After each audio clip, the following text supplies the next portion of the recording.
আল্লাহ পাক বলছেন ওয়া ইবাদুর রহমানিল্লাযীনা ইয়ামশুনা আলাল আরদি হাওনা ওয়া ইযা খাতাবাহুমুল জাহিলুনা ক্বালু সালামা। আল্লাহ বললেন, শুনো রে দুনিয়ার মানুষেরা, তোমরা যখন দুনিয়াতে চলাফেরা করবে তাহলে পরে তোমরা নিজের মাথাকে নিচু করবা, বিনয়ী হয়ে চলাফেরা করবা, অহংকারী দাম্ভিকের মতো চলাফেরা করবে না, বিনয়ী হয়ে চলাফেরা করবা। আর যখন তোমাদের সাথে কোনো মূর্খ অথবা না জানলেওয়ালা ব্যক্তি তোমাদের সাথে তর্কে লিপ্ত হতে চায়, ওই ব্যক্তি জ্ঞান অর্জন করতে পারে নাই, না বুঝে তোমার সাথে তর্কে লিপ্ত হতে চায়, তুমি যদি শিক্ষিত মানুষ হও তাহলে পরে তার সাথে তর্কে লিপ্ত হইও না, বরং তুমি তাকে বলে দাও কলু সালামা, সালাম দিয়ে তার থেকে তুমি বিদায় নিয়ে নাও। এই জন্য শিক্ষিত মানুষ কোনোদিন তর্কে লিপ্ত হয়, শিক্ষিত মানুষ কোনোদিন তর্কে লিপ্ত হয় না। আয়াতুল কুরসিকে আমরা জিন দৌড়ানোর দোয়া হিসেবেই জানি। আয়াতুল কুরসিকে আমরা জিন দৌড়ানোর দোয়ার বেশি আর কিছু জানি না। কিন্তু আল্লাহ পাক রব্বুল আলামিন এই আয়াতুল কুরসি পড়লে পরে জিন চলে যায়। বিশ্বাস করেন, আমি এত হাদিস শাস্ত্র গবেষণা করেছি, কোথাও এই কথা পাইনি যে আয়াতুল কুরসির মাধ্যমে শুধুমাত্র জিন দূর হয়ে যায়। অথচ এটি আজ সমাজে বহু প্রচলিত। আমার ভাইয়েরা, আসুন আয়াতের মাধ্যমে আল্লাহ পাক আমাদেরকে 1 নাম্বার তাওহীদের শিক্ষা দিচ্ছেন, 2 নাম্বার অনেকে এই আয়াতকে ইসমুল্লাহিল আযম বলে ঘোষণা দিয়েছেন। ইসমুল্লাহিল আযম এই আয়াতকে অনেক তাফসীর কারকগণ বলেছেন। এরপরে 3 নাম্বার শিক্ষা এই আয়াত থেকে আমরা জানতে পারি, আল্লাহ পাক রব্বুল আলামিন তিনি যে সার্বভৌমত্বের মালিক, আল্লাহ পাক এই আয়াতের মাধ্যমে আমাদেরকে পরিচয় দিচ্ছেন। সুবহানাল্লাহ। আমার ভাইয়েরা, এই আয়াতুল কুরসির যতগুলো ফজিলত আছে তার মধ্যে একটি ফজিলত হচ্ছে আল্লাহর নবী সাল্লাল্লাহু আলাইহি ওয়াসাল্লাম বলেছেন, কেউ যদি প্রত্যেক নামাজের সালাম ফিরানোর পরে একবার আয়াতুল কুরসি পাঠ করে নেয়, আল্লাহর হাবিব বলেছেন তার মৃত্যুর পরে তার জন্য জান্নাতে যাওয়ার জন্য বাধা হয়ে দাঁড়ায় শুধুমাত্র মৃত্যুটা। সুবহানাল্লাহ। সে জান্নাতে যেতে পারে না শুধুমাত্র মৃত্যুর কারণে। সুবহানাল্লাহ। তার জন্য জান্নাতে যাওয়ার ডিস্টেন্স শুধুমাত্র মৃত্যু। সুবহানাল্লাহ। মৃত্যু হতে দেরি, তার জান্নাতে যেতে দেরি হবে না। সুবহানাল্লাহ। আল্লাহর হাবিব বলেছেন, মান করা আয়াতুল কুরসি ফি দুবরি কুল্লি সালাতিন মাকতুবাতিন লাম ইয়ামনাউহু মিন দুখুলিল জান্নাহ ইল্লা আন ইয়ামুত। আল্লাহর হাবিব বলেছেন, শুধুমাত্র জান্নাতে যাওয়ার জন্য তার জন্য বাধা হয়ে যায় তার মৃত্যু। মৃত্যু হতে দেরি, ওই বান্দা জান্নাতে যেতে দেরি হয়। আমার ভাইয়ারা, আজকের সমাজে তো দেখা যায় সালাম পিরাতে দেরি, আল্লাহুম্মা আমিন মোনাজাত উঠতে দেরি হয় না, ঠিক কিনা? অথচ আমার নবী সবসময় প্রত্যেক নামাজের পরে এই আয়াতুল কুরসি পাঠ করেছেন। শুধু আয়াতুল কুরসি নয়, আল্লাহ নবীর আরও কিছু আমল ছিল। আল্লাহ নবী সাল্লাল্লাহু আলাইহি ওয়াসাল্লাম সালাম ফিরানোর পরেই একবার পড়তেন আল্লাহু আকবার, 3 বার পড়তেন আস্তাগফিরুল্লাহ আস্তাগফিরুল্লাহ আস্তাগফিরুল্লাহ। একবার আল্লাহু আকবার, আল্লাহর তাওহীদের ঘোষণা দিতেন, 3 বার ইস্তেগফার করতেন। আল্লাহর নবী সালাম ফিরানোর পরে 1 নম্বরে আমল করেছেন, 2 নম্বরে সুবহানাল্লাহ 33 বার, আলহামদুলিল্লাহ 33 বার, আল্লাহু আকবার 34 বারে আমল করতেন আল্লাহর নবী। আমার ভাইরা, আমার নবী আয়াতুল কুরসি পাঠ করতেন, সূরাতুল ইখলাস, ফালাক, নাস আল্লাহর নবী পাঠ করতেন। আল্লাহর নবী সাল্লাল্লাহু আলাইহি ওয়াসাল্লাম আরো পাঠ করতেন, আল্লাহুম্মা আনতাস সালাম ওয়া মিনকাস সালাম তাবারাকতা ইয়া যাল জালালি ওয়াল ইকরাম। আল্লাহর নবী আরো পড়তেন, লাহুল মুলকু ওয়া লাহুল হামদু ওয়া হুয়া আলা কুল্লি শাইইন কাদির। আমার নবী সাল্লাল্লাহু আলাইহি ওয়াসাল্লাম ফজর এবং মাগরিবের নামাজের পরে নিয়মিত পড়তেন, আল্লাহুম্মা আজিরনি মিনান নার। আমার নবী আমলগুলা করতেন। বলুন তো এই আমলগুলো আমাদের মধ্যে আছে? নামাজের পরে, নামাজ শেষ হওয়ার পরই আল্লাহুম্মা আমিন। আমি দোয়ার বিরোধিতা করছি না। বিষয়টি হচ্ছে আল্লাহর নবী সাল্লাল্লাহু আলাইহি সাল্লাম প্রত্যেক নামাজের পরে যে আমলগুলো করেছেন, যাদের হাতে সময় আছে তারা বসে যদি এই আমলগুলো করতে পারে, যিনি আমার এবং আপনার জীবনের দৈনন্দিন কাজে এবং আমলের খাতা বরকত দিবেন, তিনি কে? আল্লাহ। আবার ভাইয়েরা, আয়াতুল কুরসির আরও কিছু ফজিলত আছে। আল্লাহর হাবিব বলেছেন, প্রত্যেক রাত্রিতে ঘুমানোর পূর্বে কেউ যদি আয়াতুল কুরসি পাঠ করে, আল্লাহর হাবিব বলেছেন, তাহলে পরে সেই রাত্রিতে সে যদি ঘুমিয়ে যায়, ঘুমানোর সময় কত বিপদ মুসিবত ঘটে যায় কেউ জানে না, আমি জানি না, আপনি জানি না। ঘুমানোর সময় যত প্রকার বিপদ আপদ আছে, আল্লাহ পাক রব্বুল আলামিন সকল প্রকার বিপদ আপদ থেকে আপনাকে হেফাজত করবে। আল্লাহ পাক আপনাকে সকল বিপদ আপদ থেকে কি করবেন? হেফাজত করবেন। আমার ভাইয়েরা, ওই রাত্রিতে যদি আপনার ইন্তেকাল হয়ে যায়, আল্লাহর হাবিব সাল্লাল্লাহু আলাইহি ওয়াসাল্লামের হাদিস শাস্ত্র গবেষণা করলে পরে দেখা যায়, আল্লাহর হাবিব বলেছেন, ওই রাত্রিতে যদি ওই বান্দার ইন্তেকাল হয়ে যায় আর ওই সময় তার ভিতরে যদি ঈমান থাকে, তাহলে সেই বান্দা জান্নাতে প্রবেশ করবে। আমাদের অনেকেরই দেখা যায় রাত্রি ঘুমালে পরে বিভিন্ন জিন, দুষ্ট জিন আমাদের সন্তানদের উপর প্রভাব ফেলে এবং আমাদের উপরও কি করে? প্রভাব ফেলে। বিভিন্ন রকম আমাদেরকে দিয়ে বিভিন্ন খারাপ কাজের আঞ্জাম দেওয়ার চেষ্টা করে। আপনি যদি আয়াতুল কুরসি পড়ে ঘুমিয়ে যান, অথবা আপনার ছোট্ট শিশুকে আপনি আয়াতুল কুরসি পড়ে ফু দিয়ে দেন, তাহলে পরে ঘুমানোর পরে যিনি আসমান এবং জমিনের জিন শয়তান থেকে যত প্রকার শয়তান আছে, সকল প্রকার শয়তান থেকে যিনি হেফাজত করবেন, তিনি কে? আল্লাহ। আমার ভাইয়েরা, আসুন এবার আমরা আল্লাহর দরবারে আমরা দোয়া করব, পাশাপাশি আয়াতুল কুরসি দৈনন্দিন সকাল বিকাল প্রত্যেক নামাজের পরে পাঠ করব, ঘুমানোর পূর্বে পাঠ করব।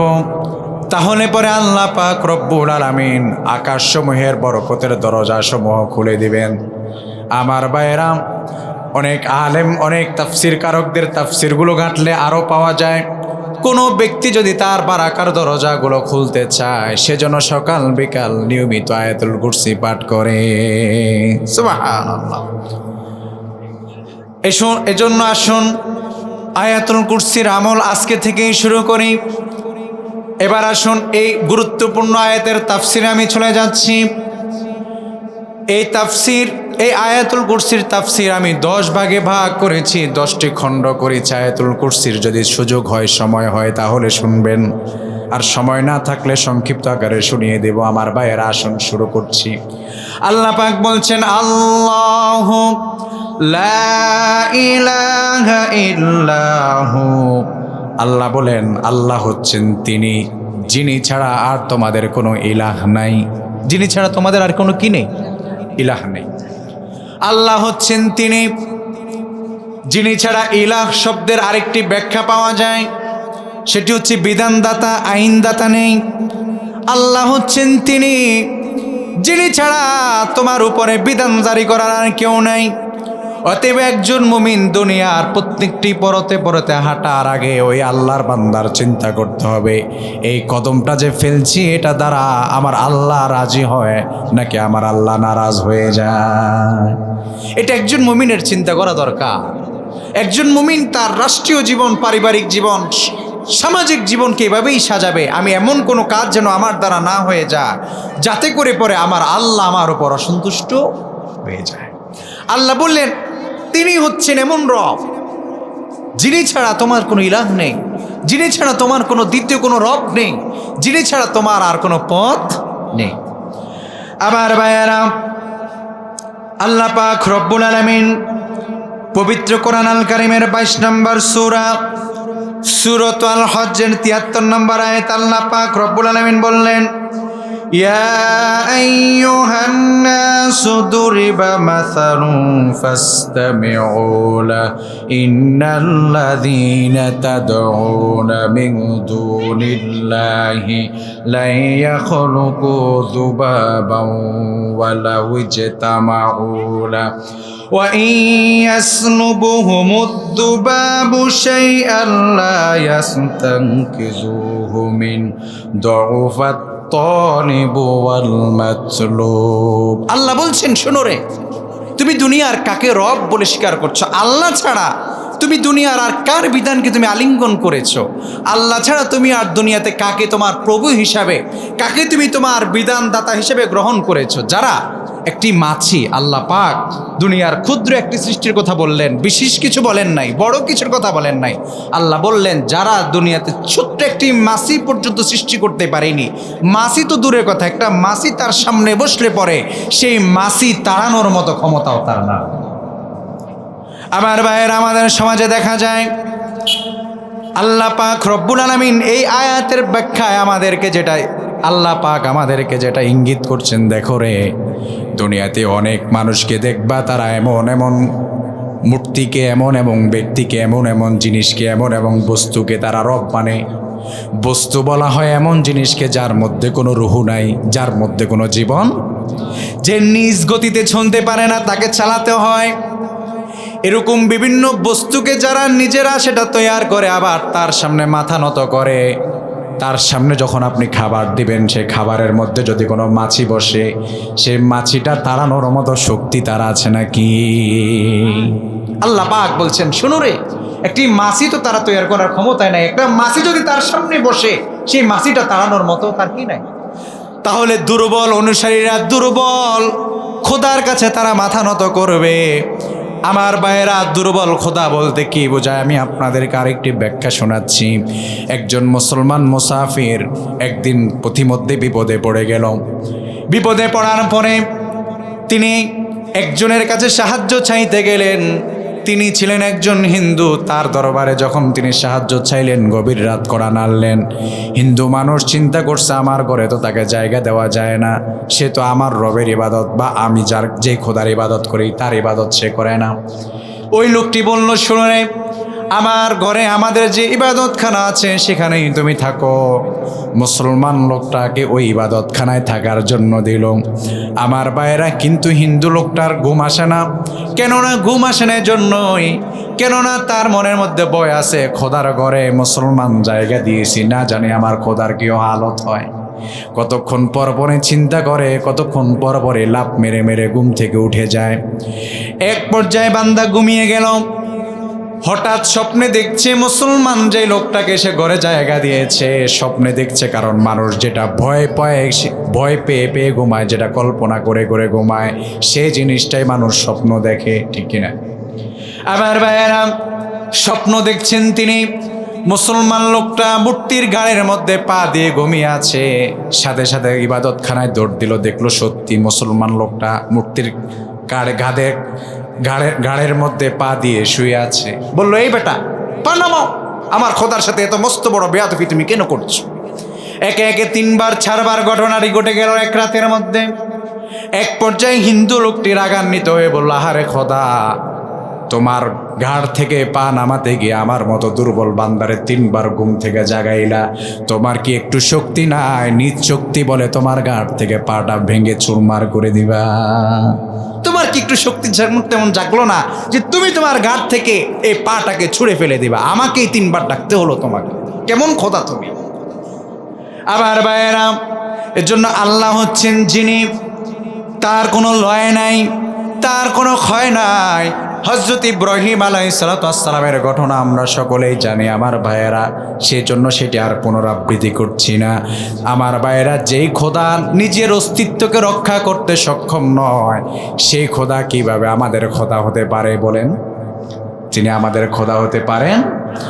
আমার বাইরার যে খোদা নিজের অস্তিত্ব রক্ষা করার জন্য কাবা ঘর, যার ঘর, যিনি প্রথম ঘর হিসেবে যাকে ঘোষণা দিয়েছেন, সেই ঘর তিনি তার বাহিনীর মাধ্যমে যিনি রক্ষা করতে পারেন। আমার বাইরা জালেমের জুলুমের স্টিম রোলার যেখানে চূড়ান্ত পর্যায়ে পৌঁছে যায়, যেখানে যিনি সফলতা দিয়ে মুসলমানদেরকে খুশি করে দেন, আসুন না সেই রবের প্রতি আমাদেরকে বিশ্বাস এবং ঈমান স্থাপন করার প্রয়োজন আছে না নাই? এজন্য আল্লাহ বললেন, শোনো আমি তো হচ্ছি তিনি, আল্লাহু লা ইলাহা ইল্লাহু। আল্লাহ বললেন, শুনো রে, আমি এমন আল্লাহ যিনি ছাড়া আর তোমাদের কোনো ইলাহ নাই। আমার ভাইয়েরা, এবার আসুন আয়াতের ২ নম্বর অংশে চলে যাচ্ছি।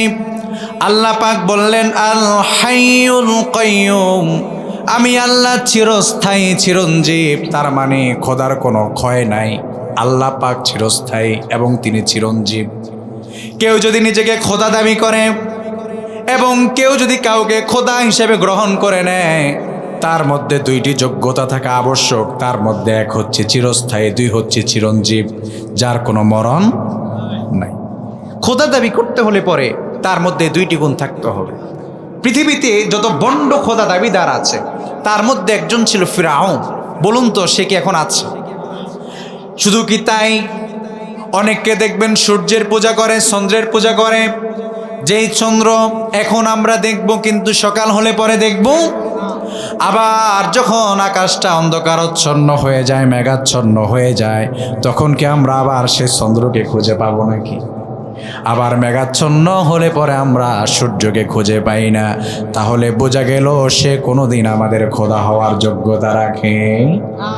তাহলে খোদা হচ্ছে চিরস্থায়ী, তিনি হচ্ছেন অসীম। সসীম মানে সীমানাযুক্ত।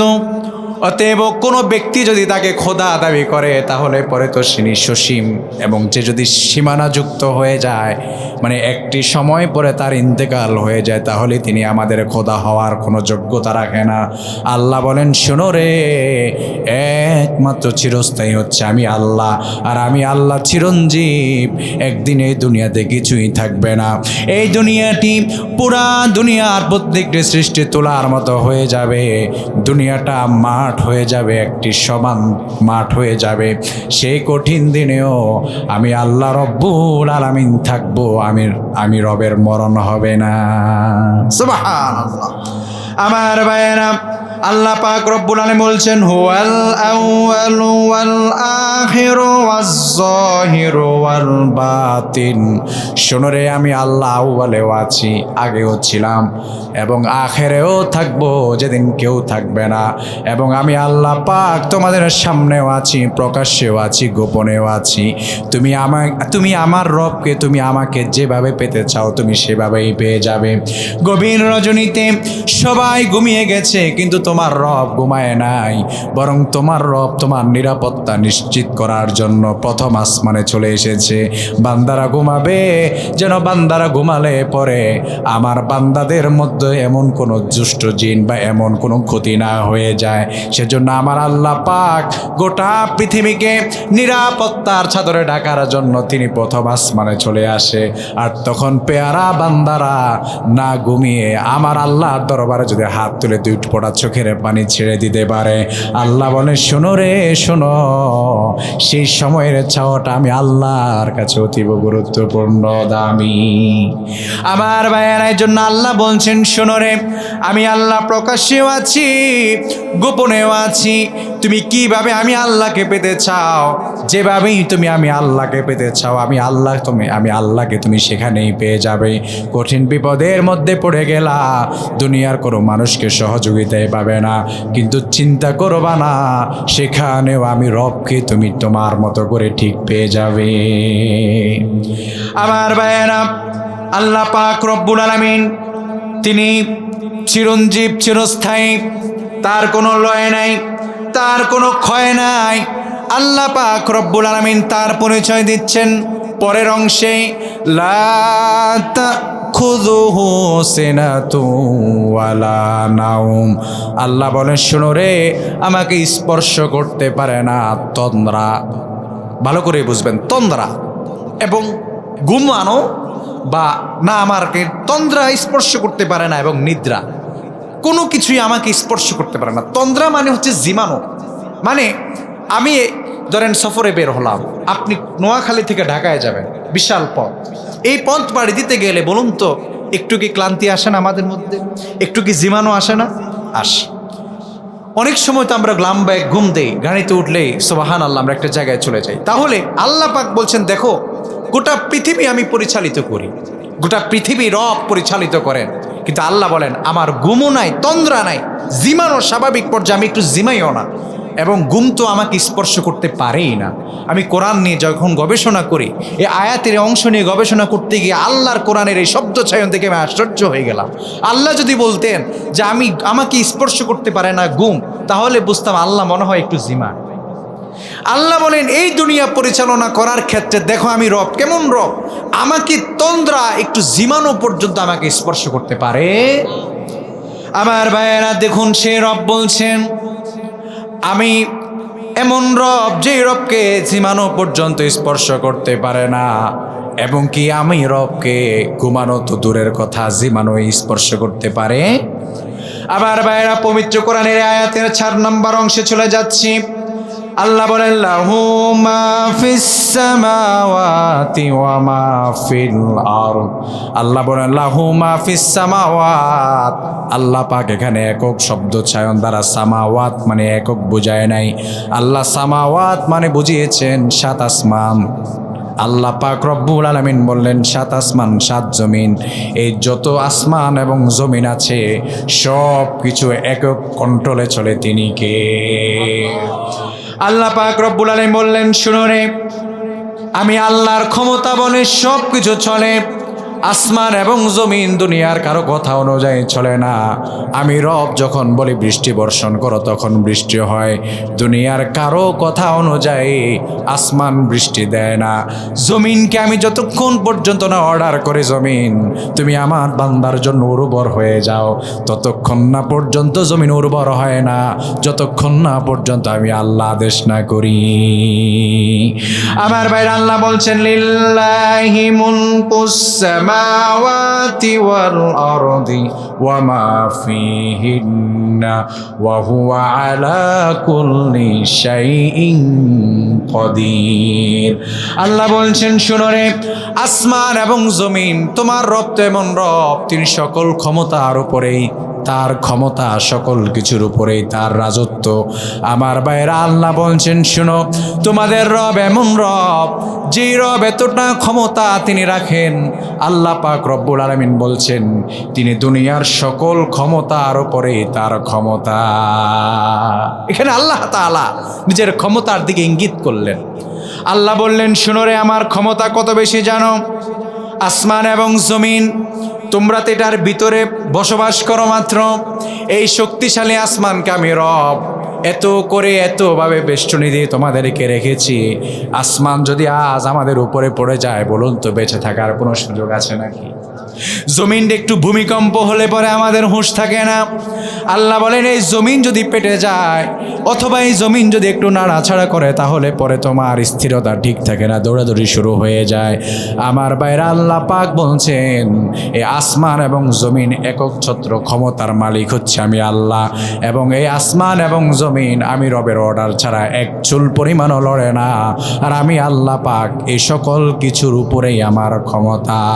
এখানে আল্লাহ বুঝাতে চেয়েছেন শোনো দুনিয়ার সকল রাজা বাদশারা, শোনো দুনিয়ার সকল ক্ষমতাবানরা, যতই ক্ষমতাবান তুমি হও না কেন আসমান থেকে তুমি আর উপরে উঠতে পারবা না। আর আল্লাহ পাক রব্বুল আলামিন এখানে দরিদ্রদেরকে ইঙ্গিত করে বলেন শোনো দরিদ্ররা, যতই দরিদ্র হও জমিনের থেকে নিচু হওয়ার সুযোগ নাই।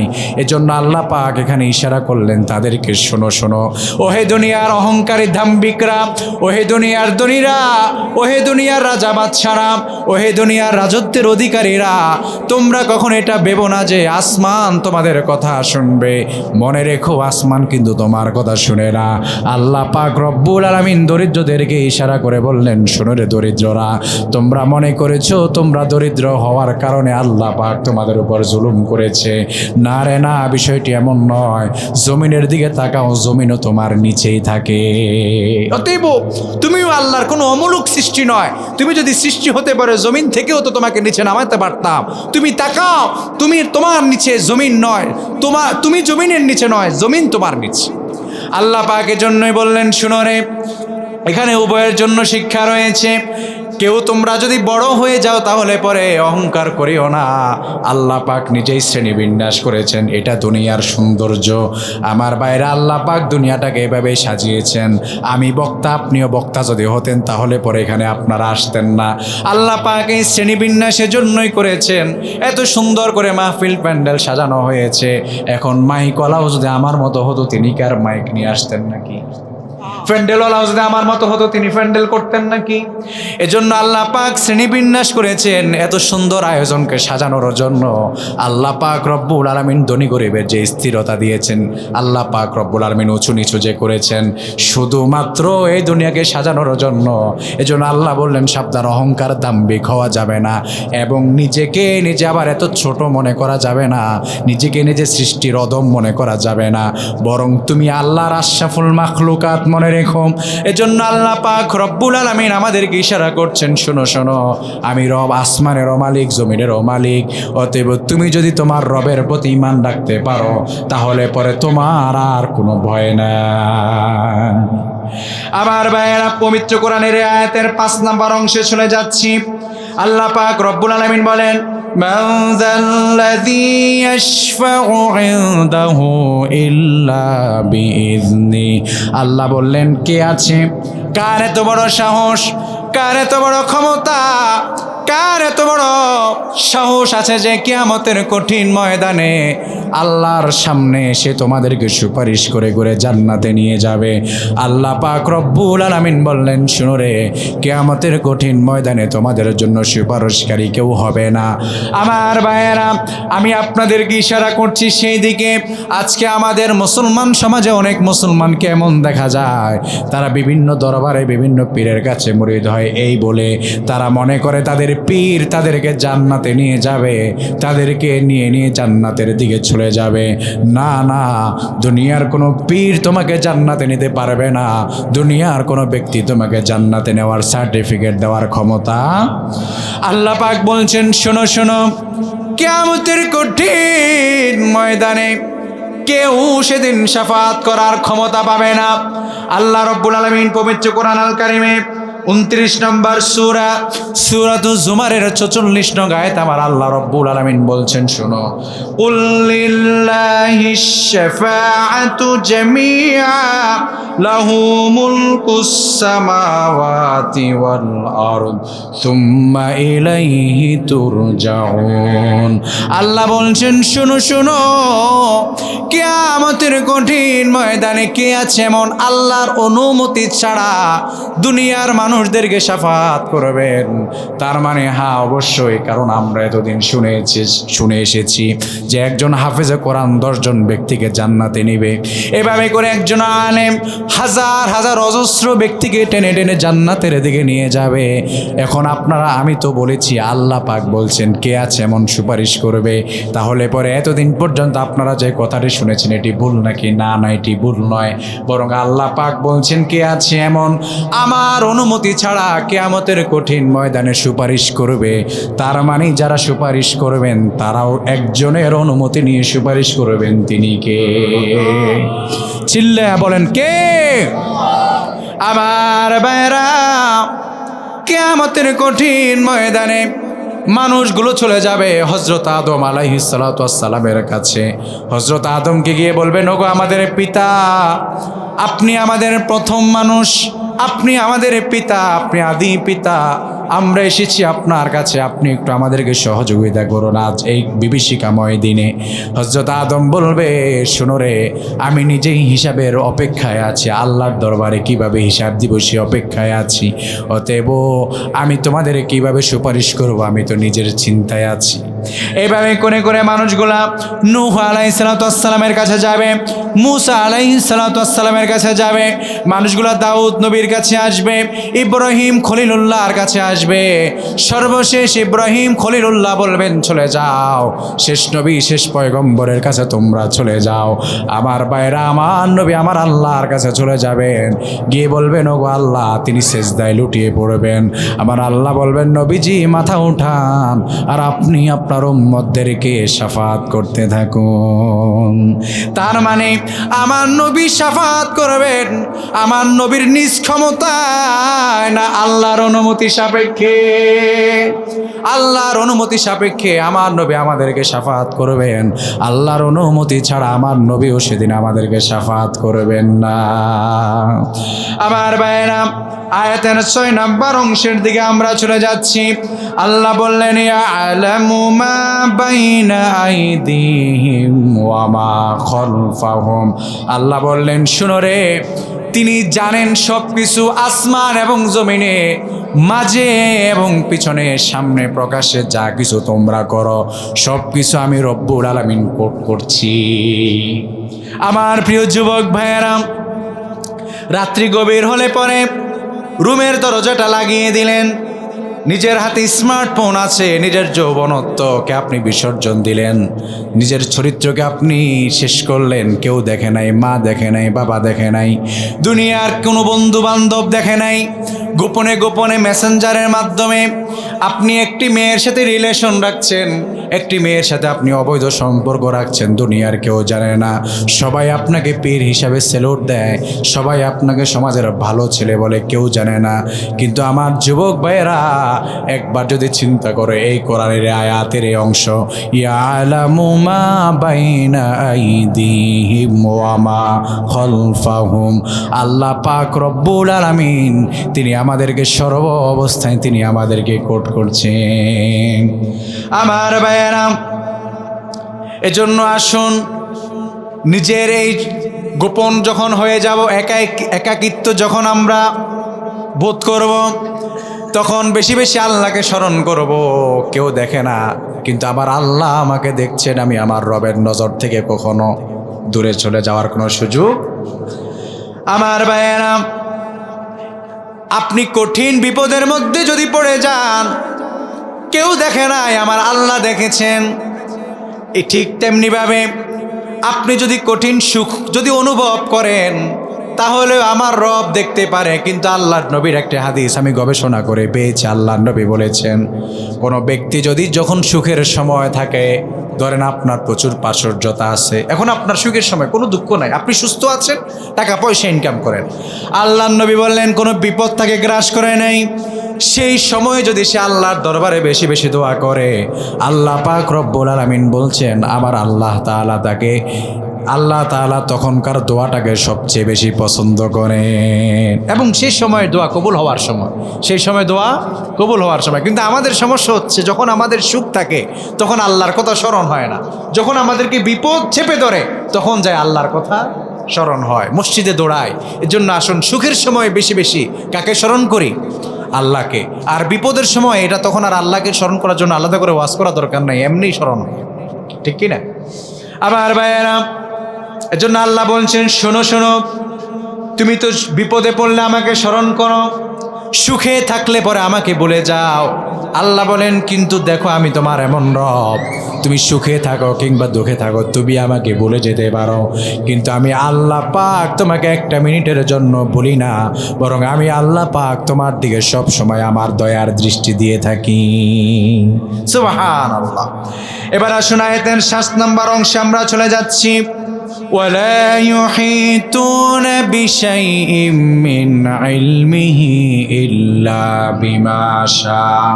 আল্লাহ বলছেন, শোনো রে, আমি আল্লাহ তাআলা যতটুকু জানাই, এর বাহিরে দুনিয়া আর কেউ কোনো বিষয়ে গায়েব জানে, কোনো বিষয়ে আর কারো গায়েবের এলেম নাই। আমার ভাইয়েরা, আল্লাহ তাআলা যাকে যতটুকু জানাবেন তার বাইরে আর কেউ কিছু জানার কোনো ক্ষমতা শক্তি নাই।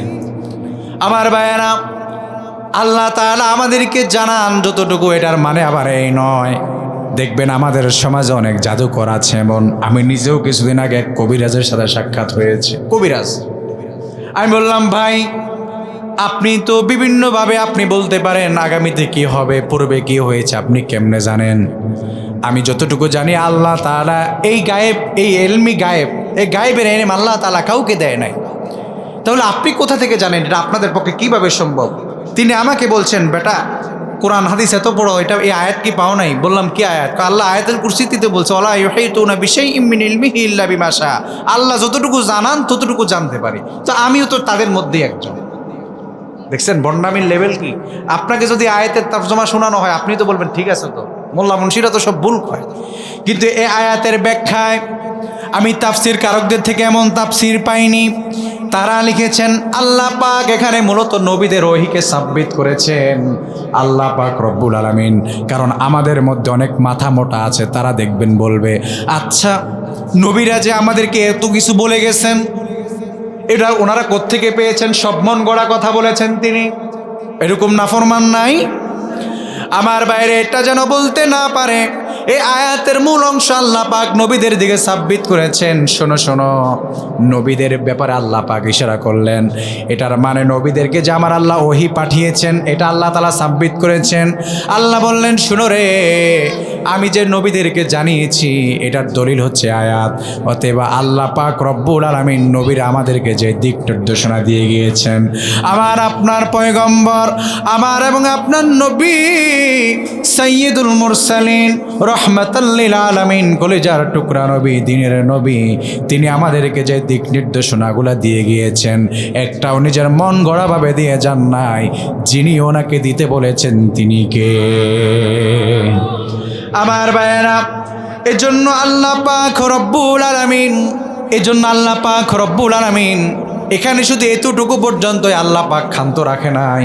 তাফসির কারকদের তাফসির আমি আরও গবেষণা করে দেখেছি, অনেকেই বলেছেন আল্লাহ পাক এখানে আরেক দল ব্যক্তিকে ইশারা করেছেন। দুনিয়াতে যত জ্ঞানী মানুষ আছে, দুনিয়াতে যত কি আছে, জ্ঞানী মানুষ আছে, শিক্ষিত মানুষ আছে, আল্লাহ পাক তাদের দিকে ইশারা করলেন যে শোনো, তুমি যতটুকু জ্ঞান শিক্ষা অর্জন করলে এটা একমাত্র কার ক্ষমতা? আল্লাহর ক্ষমতা। আমি তো চিন্তা করি, আমি ইব্রাহিম আজ থেকে বেশি না মাত্র 5 বছর পিছনে চলে যায়, কি ছিলাম, কে চিনে আমাকে? কিন্তু আল্লাহ পাক এই অল্প সময়ের মধ্যে কিছু দিন শিখার সুযোগ করে দিয়েছেন। এরপরে আল্লাহ পাক তার কোরআনের খেদমতে নিযুক্ত করেছেন। এখন আমি যদি বলি আমি তো বড় হুজুর হয়ে গেছি, এলাকার কাউকে মূল্য দিতে চাই না, তাহলে পরে যিনি আমার থেকে এটি ছিনিয়ে নিতে পারেন তিনি কে? এজন্য এলাকার, আমি আগে আমাকে দিয়ে উদাহরণ দিলাম। এজন্য দোয়া করবেন যেন অহংকারী না হই, আল্লাহ তাআলা যেন অহংকার না দেন। চেষ্টা করিও বিনয়ীভাবে চলার জন্য। জ্ঞানী মানুষ বিনয়ী হয়, আর যারা জ্ঞানহীন কিন্তু জ্ঞানের চেয়ারে বসে গেছে, এলেম অর্জন করে নাই কিন্তু বিভিন্ন ক্ষমতা বলে, বিভিন্ন কলা কৌশলে সে জায়গাটা দখল করে নিয়েছে, দখলদার, সে কি হয়? অহংকারী হয়। আর জ্ঞানী মানুষ যে যার যোগ্যতার বলে তার যোগ্যতার আসনে বসেছে, সে কি হয়? বিনয়ী হয়। আর দখলদার কি হয়? অহংকারী হয়। আমার ভাইয়েরা, আল্লাহ পাক রব্বুল আলামিন বলছেন, শোনো রে, আমি যতটুকু জানাই ততটুকুই তোমরা জানতে পারো। এজন্য এখানে শিক্ষিত মানুষের দিকে টার্গেট করে বললেন, শোনো রে, যারা শিক্ষা অর্জন করেছো চাইও সাবধান, মূর্খদেরকে নিয়ে কোনোদিন টিটকারি মস্কারি করবা না। তারা যদি, আল্লাহ পাক আরেক জায়গায় বললেন, শোনো, তারা যদি তোমার সাথে ঝগড়ায় লিপ্ত হয়ে যায়, আল্লাহ পাক বললেন সাবধান, তারপরেও তাদের সাথে কোনো রকম খারাপ আচরণ করিও না। আমার ভাইয়েরা, এজন্য আসুন আমরা বিনয়ী হয়ে চলাফেরা করি। কারণ যতটুকু জ্ঞান অর্জন করেছি, যিনি আমাদেরকে জ্ঞান অর্জন করার তৌফিক দিয়েছেন তিনি কে? আল্লাহ। এজন্য আল্লাহর দরবারে শুকরিয়া আদায় করা। ভাই, আল্লাহ তাআলা জ্ঞান দিতেও বেশি দেরি করেন না, আবার জ্ঞান নিতেও বেশি দেরি। আপনি আজকের ঢাকার অলিতে গলিতে ঘুরেন, বাংলাদেশের তো কিছু কিছু জায়গায় সফর করার সুযোগ হয়। ওই দিন পাবনা মেন্টাল হসপিটালে যাওয়ার সুযোগ হয়েছে, পাবনা সফর ছিল। সেখানে গিয়ে দেখলাম আরবিতে কথা বলছে এরকম পাগল বন্দি করা। বললাম এরা কারা, খোঁজ খবর নিলাম। কেউ কেউ কওমি থেকে দাওরায়ে হাদিস শেষ করে এসেছে, কেউ কেউ দারুল ইফতা পর্যন্ত শেষ করে। মুফতি সাহেব কোথায়? শুধু কি তাই ইংলিশে কথা বলে? আমার ভাইয়েরা, এই হচ্ছে অবস্থা। এজন্য আল্লাহ তাআলা আপনাকে যে নিয়ামত দান করেছেন, এই নিয়ামতের শুকরিয়া আদায় করা দরকার। অহংকারী যদি হয়ে যায়, আল্লাহ না চাইতো যদি আপনার শুধু একটু ব্রেনটা একটু গড়িয়ে দেয়, আপনি আর কিছুই না। কোথায় সম্মান, কোথায় খ্যাতি? শুধু একটু ক্যান্সারে যদি ধরে ফেলে, রোগ যদি আপনাকে ধরে ফেলে, আপনি যত বড় ডক্টর হন, যত বড় ইঞ্জিনিয়ার হন, আমার ভাই, এটা নিয়ে আপনি কি করবেন? এই ডক্টরি দিয়ে। জন্য আল্লাহর দরবারে সবসময় শুকরিয়া আদায় করবেন। ওগো আল্লাহ, আপনি আমাকে যেই পজিশনে রেখেছেন, যে অবস্থানে রেখেছেন, যতটুকু জ্ঞান অর্জন করার তৌফিক দিয়েছেন, এটা আপনার কাছে শুকরিয়া। আপনার কাছে আমি আলহামদুলিল্লাহ। আপনার দরবারে যদি সারা জীবন আমি সেজদায় লুটিয়ে পড়ি, আমার এই শুকরিয়া আদায় করে শেষ করা যাবে না। এজন্য আল্লাহর দরবারে বেশি বেশি করে শুকরিয়া আদায় করব। আল্লাহ যেন আমাদের শিক্ষিত যারা জ্ঞান অর্জন করেছি এবং কি যারা সমাজের মধ্যে টাকা পয়সাওয়ালা আছি, আল্লাহ যেন আমাদের মধ্যে অহংকার না দান করেন। সকলে পড়েন আমিন। আল্লাহ পাক আমাদেরকে বিনয়ী হয়ে চলার তৌফিক দান করুন। এবার আসুন 8 নম্বর অংশে। আল্লাহ বলেন ওয়াসিআ কুরসিয়ুহুস সামাওয়াতি ওয়াল আরদ। আল্লাহ বললেন শোনো, আমার আরশ আল্লাহ পাক রব্বুল আলামিন তেনার যে সিংহাসন, আল্লাহ বলছেন শোনো, আমার সিংহাসন এমন সিংহাসন, আসমান সমূহ এবং জমিন সমূহকে আমার সিংহাসন বেষ্টনী দিয়ে রেখেছে। সুবহানাল্লাহ। মানে আপনি কি করছেন না করছেন, আল্লাহ পাক সব সময় তার আরশ থেকে তিনি লক্ষ্য করছেন, কোনো কিছু তার বাহিরে নয়। আল্লাহ বলছেন শোনো, আপনাদের এটা বলার তো সুযোগ নাই যে যখন আল্লাহ আরশে থাকেন, নিঃসন্দেহে তখন মনে হয় পৃথিবীর কিছুটা আল্লাহ থেকে দূরে থাকে, কারণ চেয়ারে বসলে তার দুনিয়া দেখা যায় না। আল্লাহ বলেন শোনো, তোমার রব তো রব, কিন্তু তোমার রবের যে আসন আরশ, এই আরশই গোটা পৃথিবীকে বেষ্টনী দিয়ে রেখেছে। সুবহানাল্লাহ। আমার এই চেয়ার তো আর এই পুরো প্যান্ডেলকে বেষ্টনী দিয়ে রাখে নাই, এরপরেও আমি গোটা এই প্যান্ডেলে যত মানুষ আছে তাদেরকে দেখছি। তা আল্লাহ বলছেন এই চেয়ারটি যদি আমার এই পুরো প্যান্ডেল বেষ্টনী দিয়ে রাখতো, তাহলে তার তুলনায় আপনারা কি? আল্লাহ বলছেন শোনো, এই পৃথিবীর শুধু একটি অংশে আমি আল্লাহ চেয়ার নিয়ে বসে আছি, আরশ নিয়ে বসে আছি, বিষয়টি এমন নয়, বরং গোটা পৃথিবীকে আমি আল্লাহ তাআলা আমার আরশের মাধ্যমে বেষ্টনী দিয়ে রেখেছি। সুবহানাল্লাহ। তার মানে বোঝা যায় আল্লাহর আরশ কত বড়। আর সেই আরশটাকে, সে আরশের মাধ্যমে আল্লাহ আমাদের এই পৃথিবী নামক এই ছোট্ট একটি গ্রহকে আল্লাহ তাআলা সে আরশের এক কোণে রেখে দিয়েছে। সুবহানাল্লাহ। আল্লাহর আরশের তুলনায় আমাদের এই পৃথিবী, আমাদের এই ভূখণ্ড ছোট্ট একটি অংশ মাত্র, ঠিক কিনা? তাহলে এটা থেকেই বোঝা যায় আল্লাহর আরশ আমাদেরকে বেষ্টনী দিয়ে রেখেছে। অতএব এটা করার কোনো সুযোগ নাই, অহংকারী হওয়ার কোনো সুযোগ নাই, আল্লাহর পথ থেকে দূরে সরারও কোনো সুযোগ নাই। আল্লাহ আমাদেরকে সবসময় দেখছেন। আর আল্লাহর আরশের তুলনায় আমাদের পৃথিবীটা অতিও নগণ্য। আমার ভাইয়েরা, এরপরে আল্লাহ পাক রব্বুল আলামিন বললেন শোনো, এই যে গোটা পৃথিবীকে আমি রব্বুল আলামিন পরিচালিত করি, এটা তো আমার আরশের কাছে। তোমরা জানতে পারলে একদম ছোট একটি অংশ মাত্র পৃথিবী, আমি আল্লাহর আরশের কাছে। আল্লাহর কাছে তো না, আল্লাহর আরশের কাছে। আল্লাহ বললেন এই গোটা পৃথিবীতে ছোট্ট একটি গ্রহে যত কিছু পরিচালিত হয়, সব কিছু আমি রবের ইশারায় পরিচালিত হয় এবং কোনো কিছু আমি রবের ইশারার বাহিরে পরিচালিত হয় না।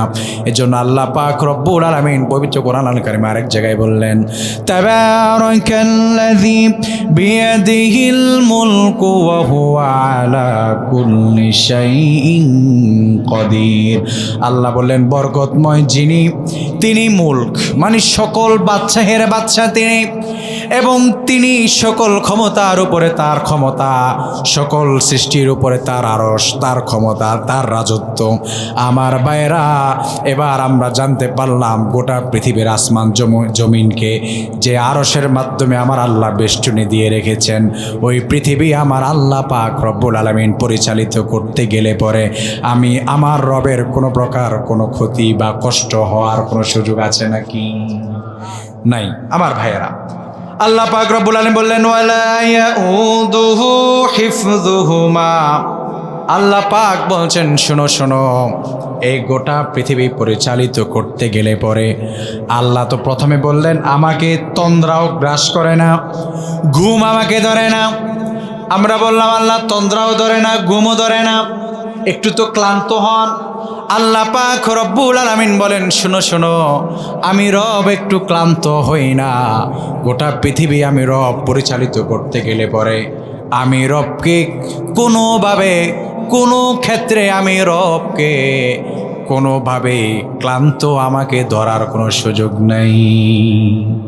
আল্লাহ পাক যদি ক্লান্তি তার ভিতরে আসতো তাহলে পরে তিনি একাধিক খোদা তিনি তৈয়ার করতেন। আসমানের খোদা যদি একজন হতেন, জমিনের খোদা যদি আরেকজন হতো, তাহলে পরে আসমানের খোদা বলতো আজকে বৃষ্টি দেব, জমিনের খোদা বলতো না আমার রাজনৈতিক সিস্টেম যেটা বুঝেন, আমাদের দেশে রাজনীতি হয় না যে অমুক দল যদি আজকে মিছিল করে আমরা ওই দিক দিয়ে আরও বড় মিছিল নিয়ে বের হব। তো আসমানের খোদা বলতো আজকে মেঘ দিব, জমিনের খোদা বলতো না আজকে এখানে ধান শুকাবে, এখানে শুকনো খের আছে, আজকে এখানে মাহফিল হবে। না না, আসমানের খোদাকে বলতো সাবধান বৃষ্টি যেন নিচে না পড়ে। আসমানের খোদা আর জমিনের খোদার মধ্যে মারামারি করে সব শেষ। আল্লাহ বলেন এর জন্য আমি একক, দ্বিতীয় কোনো খোদার কাছে আমাকে যেতে হয় না, কারো কাছে গিয়ে আমার সাহায্য চাইতে হয় না। আর এই গোটা পৃথিবী পরিচালিত করতে গেলে পরে আমি রব একটু ক্লান্ত হই না। সুবহানাল্লাহ। আল্লাহ বলেন শুনো রে, ওয়ালাকাদ খালাকনাস সামাওয়াতি ওয়াল আরদি ওয়া মা বাইনাহুমা ফি সিত্তাতি আইয়াম ওয়া মা মাসসানা মিন লুগুব। আল্লাহ বলেন শোনো, এই পৃথিবীকে আমি সৃষ্টি করেছি 7 দিনে। কয় দিনে? 7 দিনে। এই পৃথিবীতে আসমান সমূহ এবং জমিন এবং এগুলোর মধ্যবর্তী যা কিছু আছে এগুলো আমি রব সৃষ্টি করলাম 7 দিন। এখন আমার এবং আপনার প্রশ্ন, আল্লাহ শুনেছি তুমি কোন বললে হয়ে যা, সেখানে তুমি 7 দিন সময় লাগালা গোটা পৃথিবীকে তৈরি করতে গেলে কেন? তার কারণ মুফাসসিরদের অনেক ব্যাখ্যা রয়েছে, কিন্তু আমি ছোট মানুষ, আমি যতটুকু গবেষণা করে পেয়েছি সেটি হচ্ছে আল্লাহ পাক রব্বুল আলামিন আমাদের দিকে ইঙ্গিত করে বলছেন শোনো বান্দা, আমি চাইলে কুন ফায়াকুনের মধ্যে বানিয়ে ফেলতাম, কিন্তু আমি আল্লাহ তা করিনি। কেননা আমি আল্লাহ তাআলা এমনভাবে এই গোটা পৃথিবীকে সৃষ্টি করেছি যাতে করে কোনো একজন ইঞ্জিনিয়ার পরবর্তীতে এটা বলতে না পারে যে আসমানটা এইভাবে সৃষ্টি না করে যদি ওইভাবে সৃষ্টি করা হতো, পৃথিবীর দুনিয়ার জমিনকে এইভাবে সৃষ্টি না করে যদি ওইভাবে সৃষ্টি হচ্ছে, পৃথিবীর এই অবকাঠামোগত এই দিকগুলো আমি রব অত্যন্ত মায়া করে, অত্যন্ত ভালোবেসে, অত্যন্ত ফেরেশতাদের সাথে পরিকল্পনা করে আমি রব 6 দিনে সৃষ্টি করেছি। এমনভাবে সৃষ্টি করেছি আমার বান্দাদের জন্য, কারণ এখানে আমার বান্দারা বসবাস করবে, আমার পেয়ারা বান্দারা এখানে বসবাস করবে, যাদের জন্য আমি এগুলো সৃষ্টি করেছি তারা যেন এটার মাধ্যমে কোনোভাবে কোনো রকম ক্ষতি সাধন না করতে পারে। আল্লাহ তাআলা এই জন্য 7 দিন সময় নিয়ে এই গোটা পৃথিবীকে আমাদের জন্য সাজিয়েছেন। সুবহানাল্লাহ।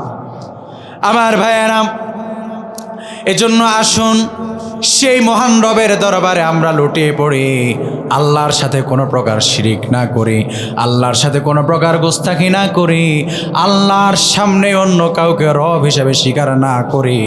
আমার রব একজন, তিনি আল্লাহ। দুনিয়াতে যদি মাথা নোয়াতে হয় তার সামনেই নোয়াবো। দুনিয়াতে কোনো জালেমের সামনে মাথা নোয়ানো চলবে, দুনিয়ার কোনো বিধানের সামনে মাথা নোয়ানো চলবে না।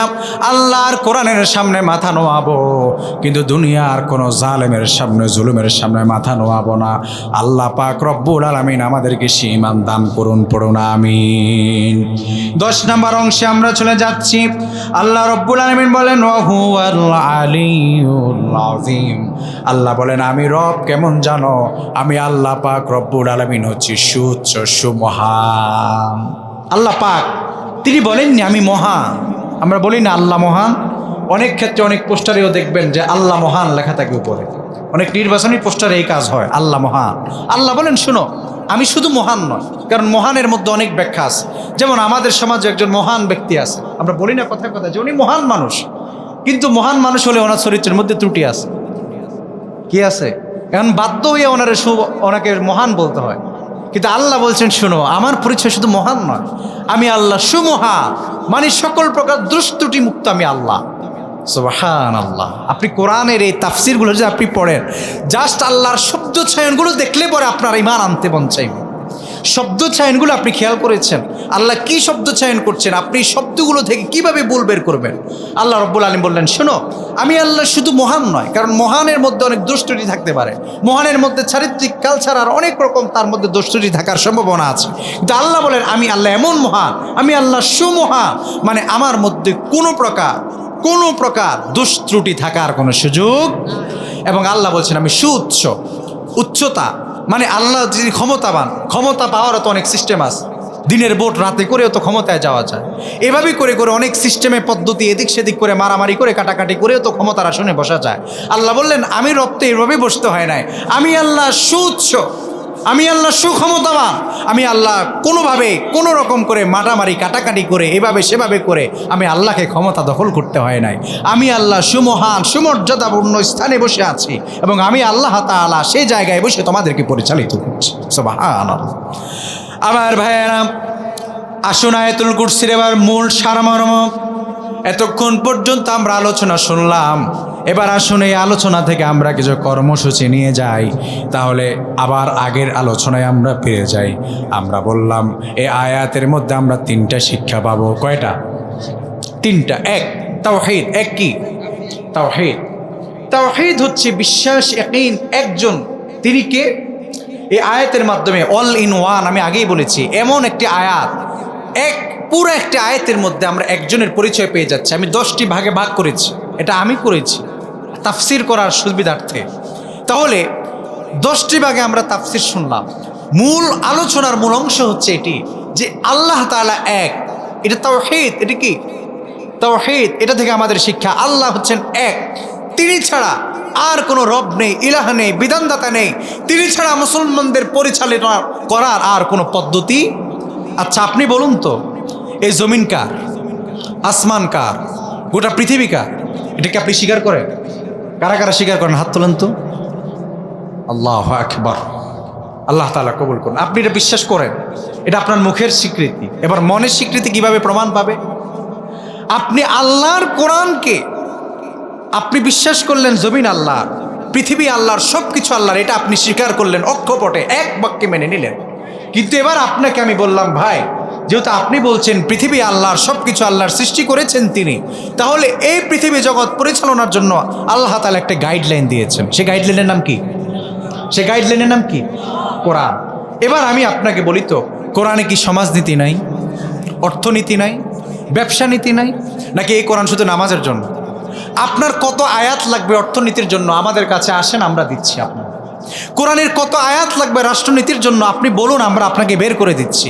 কোরআনের কতটা আয়াত দরকার আপনার আন্তর্জাতিক জীবন পরিচালিত করার জন্য? আমরা আপনাকে দেখিয়ে দিচ্ছি।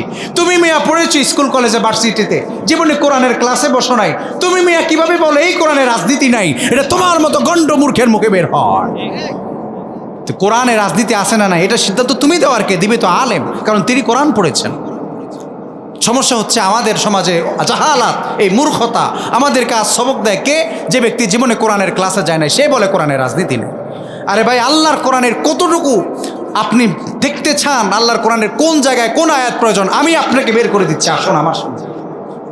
কারণ আমাদের সমাজের এই জাহালাতগুলো আজ আমাদেরকে শেষ করে দিচ্ছে। আমরা সব ক্ষেত্রে মানি, কিন্তু আল্লাহর ক্ষেত্রে, আল্লাহর কোরআনের আইন যখন বাস্তবায়ন করার ক্ষেত্রে বলা হয়, তখন আমাদেরকে বিভিন্ন প্রকার স্লোগান, বিভিন্ন প্রকার ট্যাগ, সেই পূর্বের যুগীকে আমরা ফিরে যাব। আচ্ছা আমি আপনাকে বলি, আপনাদেরকে একবার বলি, পূর্বের যুগের আপনাদেরকে যদি বলা হয় যে ভাই আসুন না, হযরত ওমর যেভাবে রাষ্ট্র পরিচালনা করেছেন সেভাবে আমরা রাষ্ট্র পরিচালনা করি, একজন পিছন থেকে বলে উঠলো, ও আচ্ছা, আদিকালে যেভাবে চলেছে সেভাবে, এখন ডিজিটাল যুগ, এখন কি আর ওইভাবে দেশ চালানো সম্ভব? বলে কিনা? আচ্ছা, আপনাকে এটা বলে সে একটা বেটকি মেরে আপনাকে একটা জিনিস বুঝিয়ে দিল যে আমরা এখন ডিজিটাল জামানায় আছি, বুঝিয়ে দিল, কিন্তু আপনাকে, আপনিও বুঝে নিয়ে বাড়িতে চলে গেলেন। কিন্তু আপনি একটু চিন্তা করুন, যেই রাষ্ট্রে একটা সন্তান, বিদ্রোহী যে ছেলেটা এতগুলো যুদ্ধ করলো, এত তার ত্যাগ, তাকে হত্যা করা হলো, হত্যা করে এই খুনিরা আবার দেশ থেকে পালিয়ে গেল। আপনি একদিন চিন্তা করেন তো, আজকে সে এত বড় পাবলিক ফিগার, তার নিরাপত্তা নাই, কালকে আমার নিরাপত্তা কি? আপনার নিরাপত্তা কি? আমার ভাইয়েরা, যদি ইসলামী শাসন ব্যবস্থা কায়েম হতো, তাহলে পরে 90 দিন লাগতো না বিচার কার্যালয় শেষ করার জন্য। আসিয়ার আমরা জানি একটা শিশু কিছুদিন আগে ধর্ষিতা হয়েছে না? হয়েছে।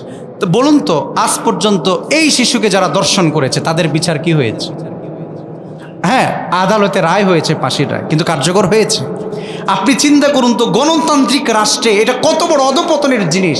আমি আপনার আকল দিয়ে চিন্তা করার কথা বলছি ভাই।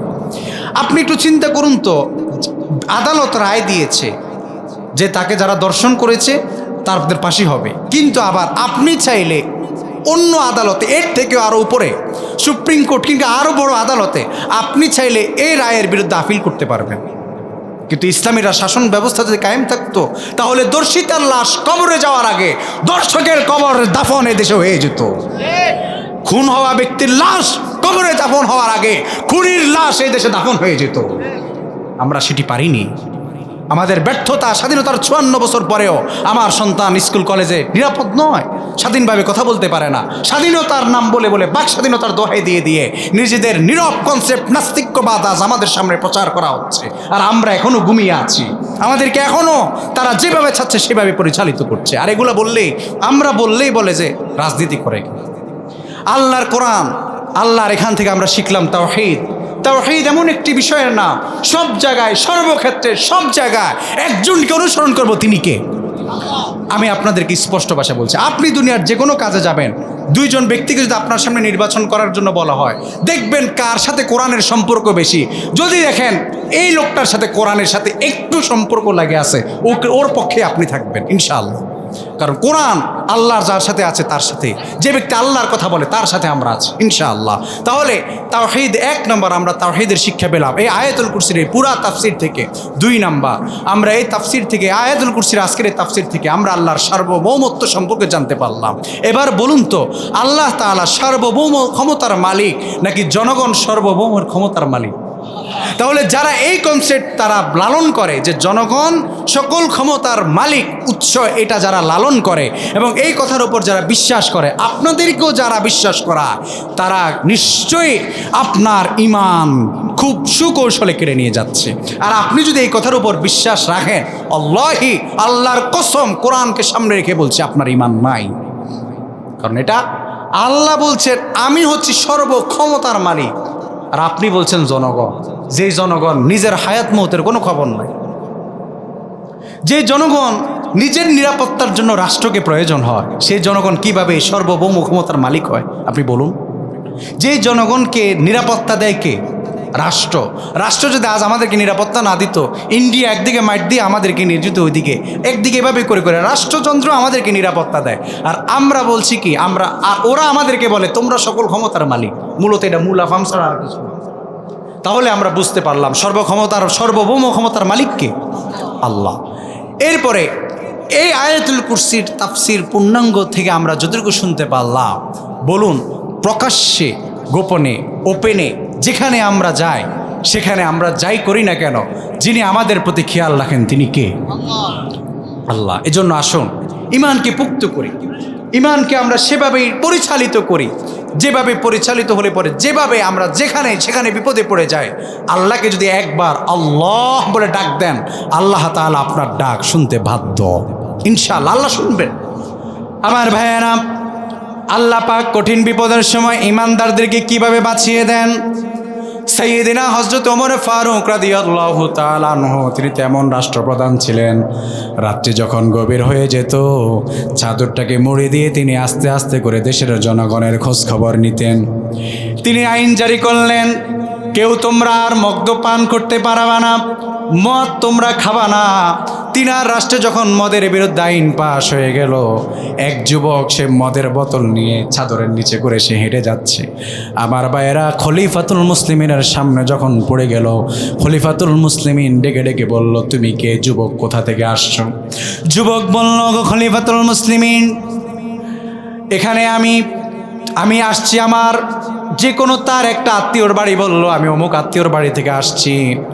আর তোমার এখানে কি? সে বলল, খলিফাতুল মুসলিমিন, এখানে আমি দুধ রেখেছি। কি রেখেছি? আসলে কি রাখছে? মদ।